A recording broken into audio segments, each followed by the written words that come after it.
By using WordPress, what you can also do is you can go ahead and add in multiple sites as well in a single account. So to do that, over here you can see that over here on the bottom side from the home page, you can see the add new site option. You also have an option to add a new post, media and page right here for the particular site. But if I were to click on add new site right here, then what happens is that you can simply go ahead and choose another site. Let's say, for example, I'm going to go around and rename this to TutorTube example right here, just like this. So let me just go around and then change this out, and you can see that this is what you have right here. So let me just go around and select out the free option for this one as well, and then click on continue right here.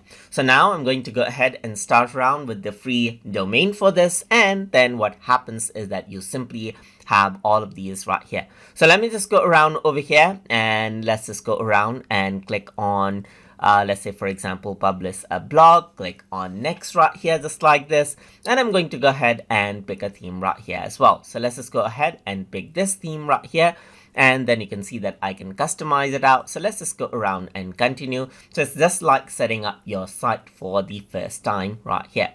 So it is setting up everything, as you can see right here, and then what happens is that it'll simply go ahead and add this new site right here.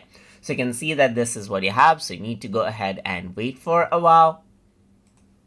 And then you can see that it simply has this. So let's just go around and skip this out now right here, just like this. And then this is what you have, as you can see right here. So you got this particular site right here, as you can see, and this new site has been added out right here. So that is what you have, as you can see right here. And that is how you can go ahead and add in a site on top of the existing site that you may have been managing inside of wordpress.com, and manage multiple sites all at once as well. So hope you guys learned something as always. And as always, please like, comment, share, and subscribe.